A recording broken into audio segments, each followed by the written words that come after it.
A very good morning, dear class 7, and welcome in our social science class. How are you, children? I hope you are doing very well. So nice to see you again in our social science class.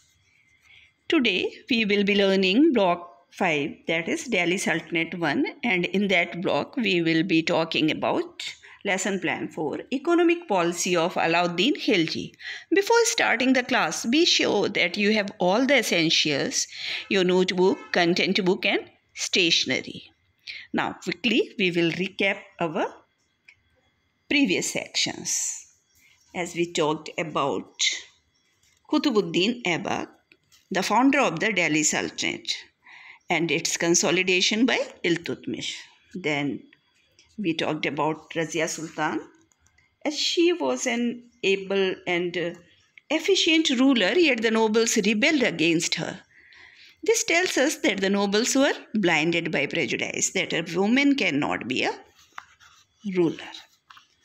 And in the same section, we learnt about Balban, who brought peace and prosperity to the empire following a period of crisis. Then we learnt about Jalaluddin Khilji, who was the founder of Khilji dynasty, and we also learnt about Alauddin Khilji, the expansionist and administrative measures of Alauddin Khilji. Okay, children. So I hope you are ready for today's class. As we have learnt about the expansionist and administrative measures undertaken by successive emperors of the Delhi Sultanate, so it might be a hard part for you to understand the need and the features of economic reforms introduced by Alauddin Khilji. So today we will focus about the need and the features of the economic reforms introduced by Alauddin Khilji. Okay, now let's discuss the activity. Why do some people say that Alauddin Khilji was the first emperor of the Delhi Sultanate to create an empire? Some people believe so because he undertook many successful military campaigns across the extent of North India, over which he gained control. He also conquered the southern kingdoms and chose to establish his overlordship over these kingdoms rather than rule them directly. Okay, children. Now generalize our discussion, but before generalize our discussion, we will know our aim. So what is our aim? To be able to describe the economic policy of Alauddin Khilji. So again, I am reminding you, sit with content book, notebook along with stationery. Today, no need to take your workbook. So today we will learn about the need and the features of the economic reforms introduced by Alauddin Khilji. So let's begin. So before continuing this section, first pause your video and read the section Economic Policy of Alauddin Khilji, that is in page 43 of your content book. So open page 43 and read the section. Then come back again and join me. Now children, why did the need for more revenue increase? As the size of the empire increased, the need for a treasury increased because the empire had to be protected from both internal and external threats, for which a strong, large army was required. So in order to maintain this army, a large treasury was necessary. Okay, so now again we will generalize our discussion. Describe the changes in land assessment and taxation during Alauddin Khilji's reign. If you have read the section, you can describe this. The land was measured and half of the produce was marked as revenue that was to be paid in cash. Special revenue officers were appointed to complete this task. The main purpose of these reforms was to bring the villages in closer contact with the government to ensure smooth flow of resources. Land that had previously been given out as donations or endowments was taken back and brought under the Khalisa, means land under direct control of the emperor, to maximize revenue extraction. Taxes were also levied on cattle for grazing. Grazing means charai, and on houses. Okay, got it? Let's discuss the next question. Describe the organization of markets for the purpose of price control. As you read it, 3 markets were set up in Delhi. The first for food grains, the second for cloth and expensive items such as sugar, ghee, oil, dry fruits, etc.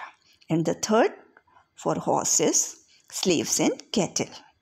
These markets were monitored by officials of the emperor and spies to ensure that prices were kept low, that middlemen did not escalate prices. Now, children, think about this. Why did Alauddin Khilji introduce price control measures?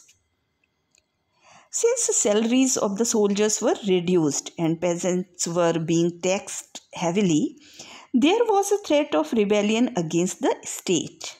In order to avoid this, Khilji established a system of price control. This prevented inflation and made goods available to people at reasonable rates. Now, children, bonus question of the day is, the land was measured and half of the produce was marked as. Then you have to fill this blank. So read the section, and in the bonus question time, be ready to fill this blank correctly. Okay? Now, children, list the measures of price control established by Alauddin Khilji. Prices of all items were fixed. Essential items were priced at particularly low rates. The emperor personally managed the prices of products. Cheating and black marketing were punishable offenses. The emperor made sure that food grains were stored for times of emergency only. Did the price control policy help the Sultanate, and how it helped? The price control policy helped to keep the prices of essential goods low, but only for a short period of time. Also, it was imposed mostly around the Delhi region only. The policy was dependent primarily on the ability of the emperor to monitor the measures. Therefore, this policy died out after Alauddin Khilji's death. Now, we will discuss some more questions. Whom do you give the credit who achieved the surprising stability of prices? Think about this. I'll give this credit to Alauddin Khilji only. The stability of prices achieved by Alauddin Khilji was surprising, as he took care to keep himself informed about prices and the conditions of the markets through spies and informers. Okay? Now, children, so what we have learned today? We have learned about the need and the features of economic reforms introduced by Alauddin Khilji and changes in the land assessment. Also, we have learned today the organization of market, as the markets were set up in Delhi in 3 setups. Okay. Then we have learned today the measures of price control. Okay, children. So, now it's time for some applications. Let's find your notebook and content book. In the notebook, complete practice question 10 and also additional question 4, 5 and 6. Then fill in my learning chart in the content book. Okay, so here is the my learning chart. What you have to do in this, you have to list two major contributions of each of the following emperors about Iltutmish, Balban and Alauddin Khilji. So read the block 5 for block assessment. All the best for block assessment. Have a nice day, children. Stay home, stay safe. Bye bye and thank you.